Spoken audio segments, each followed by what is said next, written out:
How easy is it to get up in the morning when you know you're not doing all that it takes? It's not very easy at all. You can just lay there awake thinking, oh, what's a few more minutes in bed? It won't matter much anyway. Wrong. It does matter. It will matter. Now, how easy is it to get up in the morning when you're pouring it on, doing the best you can, anxious to get going, make progress toward your dreams? It's a whole different story.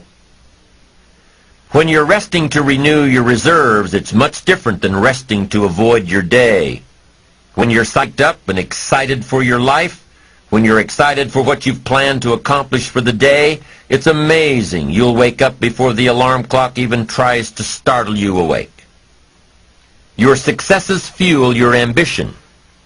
Your successes give you extra energy. Your successes pave the way for more successes. It's the snowball effect. With one success, you're excited to meet another, and another, and another. And pretty soon, the disciplines that were so difficult in the beginning, the disciplines that got you going, are now part of your philosophy. How do you know when you're successful? Do you have to be a millionaire? No. All we ask of you is that you earn all you possibly can. If you earn $10,000 a year and that's the best you can do, that's enough.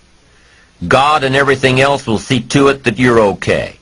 The key is to just do the best you can. If it's $10,000 a year, wonderful. If it's $100,000 a year, wonderful. If it's $1 million a year, wonderful.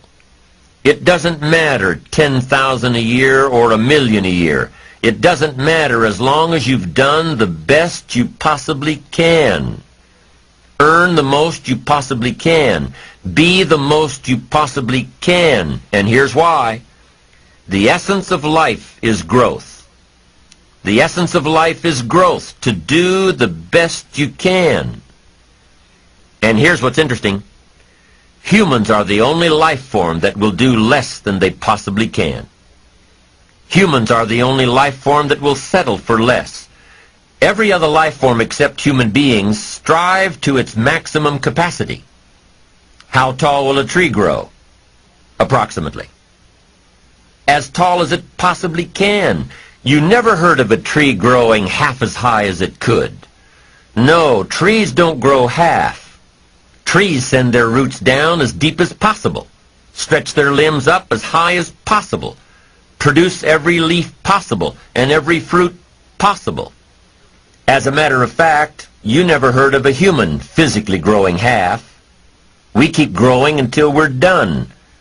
Now that's a part of life we can't control.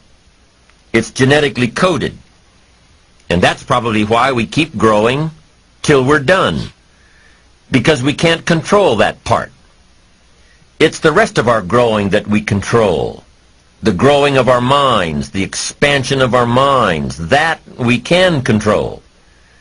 And that's what tends to get away from us. All life forms inherently strive to their max except human beings.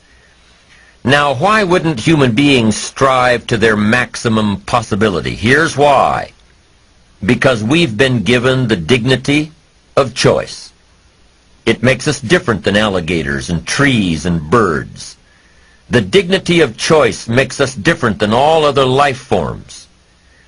And here's the choice. To become part of what we could be, enough to get by, or to become all that we can be. My best advice for you is to choose the all. Earn all you can. Make all the friends you can. Read as many books as you can. Develop as many skills as you can. See as much as possible. Do as much as possible. Make as much fortune as possible. Give as much of it away as possible. The max. There's no life like it.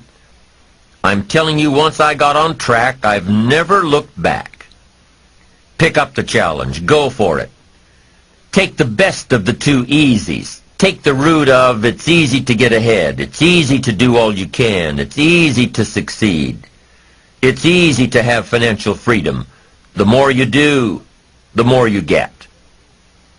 So the two primary benefits of positive reinforcement are, number one, to build good habits, and number two, to create more energy, to fuel your ambitions, your desires, your achievements. How can you isolate what's working for you and what isn't? How can you make sure that you are reinforcing your positive disciplines? Well, if it isn't apparent, easy to see right away, if what you're doing is happening in such small increments that you're not sure if you're on track, then you need to be writing it down. You need to keep a journal anyway. But if you really aren't sure that what you're doing is making measurable progress, you need to keep a written record. You need to write down everything that may be relevant in your day. What you did, who you saw, what you felt, how it may or may not affect you now and in the future. The best way to track your activities of the day is to write them down. The best way to track your activities of the week is to write them down. The best way to analyze your progress through the year is to have written it down. Why? So you can look back on it. Because by keeping a written record of your life, you will be more accountable. By putting into writing the action steps that you have planned, you will easily see what works and what doesn't. Most people just try to get through the day, never writing anything down, never keeping track of their progress along the way, never really knowing if they are doing all they can to reach their goals, to drive their ambition. But gifted people learn to get from the day. They don't let a day end without picking up some valuable experience, some emotional content, some idea that may positively affect their future. To get the most from a day, to learn the most from a day, you need to be able to reflect on the day. And how can you reflect on a day unless you record it in history?